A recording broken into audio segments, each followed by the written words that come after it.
You're gambling with the lives of millions of people. You're gambling with World War III.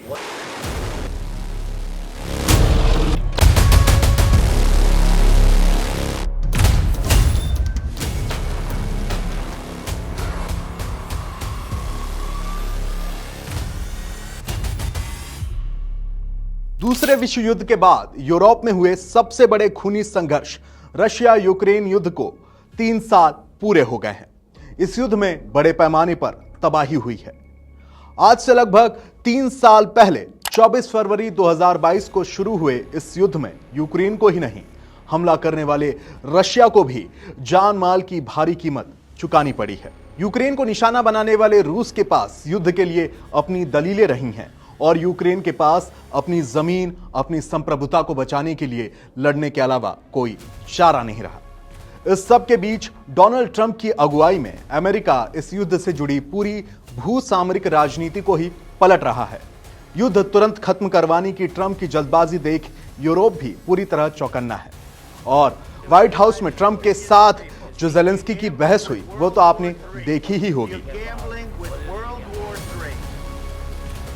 इस explainer में हम जानेंगे कि 3 साल से इस युद्ध में अब तक कितना नुकसान हुआ, कितने लोगों ने जान गंवाई, कितने घायल हुए, यूक्रेन की जमीन पर रशिया ने कितना कब्जा किया और अमेरिका ने यूक्रेन को कौन सा बड़ा झटका दिया है। दरअसल रशिया ने युद्ध के 3 साल होने पर 267 ड्रोन से एक साथ हमला किया।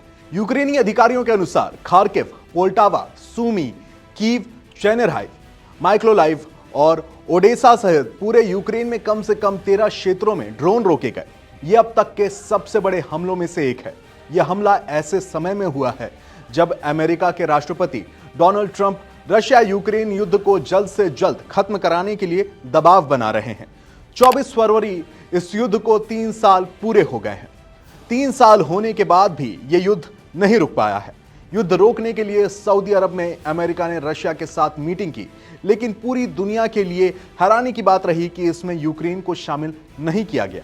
युद्ध के 3 साल होने के बाद सवाल किया जा रहा है कि आखिर ये जंग कब तक खत्म होगी।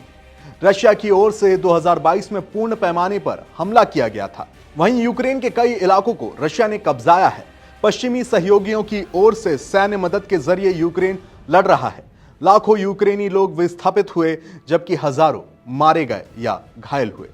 तो सबसे पहले जानते हैं कि आखिर यूक्रेन की जमीन पर रशिया ने कितना कब्जा किया है।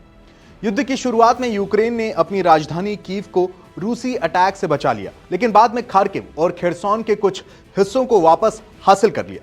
लेकिन डोनेट्स्क और बखमुक जैसे पूर्वी क्षेत्रों में उससे भारी नुकसान हुआ। मीडिया रिपोर्ट्स के मुताबिक institute for the study of war के डेटा विश्लेषण से पता चलता है कि 2022 के आक्रमण के बाद से यूक्रेन ने लगभग 11% जमीन गंवा दी है और 2014 से अब तक यूक्रेन के 18% इलाके पर रूस का कब्जा हो चुका है। साल 2014 में रूस ने क्रीमिया पर भी कब्जा किया था। चलिए अब जानते हैं कि अमेरिका ने यूक्रेन को कौन सा बड़ा झटका दिया है।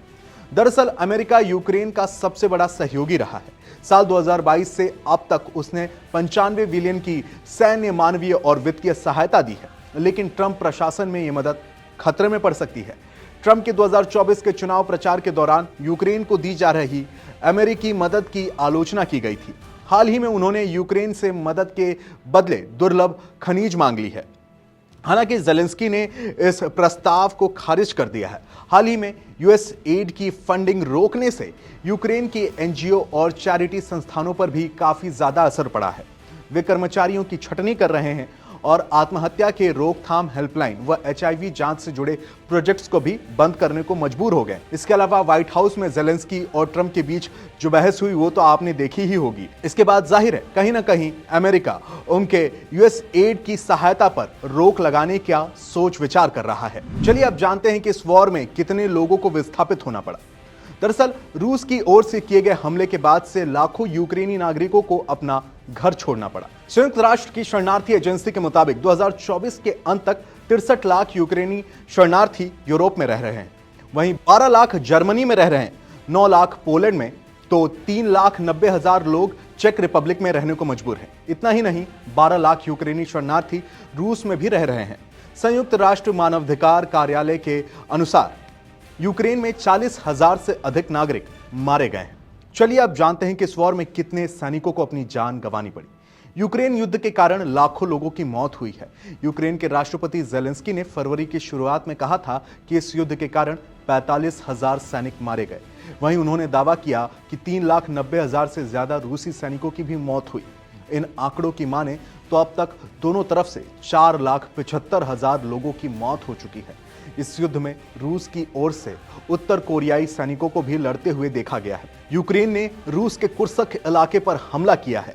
यहीं पर उत्तर कोरियाई सैनिक लड़ रहे थे। उत्तर कोरियाई सैनिकों के भी बड़ी संख्या में मारे जाने की खबर है, लेकिन अब वो पीछे हट चुके हैं। वैसे 3 साल से चल रहे इस युद्ध पर और व्हाइट हाउस में जेलेंस्की और ट्रंप के बीच हुई तीखी बहस पर आपका क्या सोचना है? आप हमें कमेंट सेक्शन में जरूर बताएं और बने रहें इंडिया टीवी के साथ।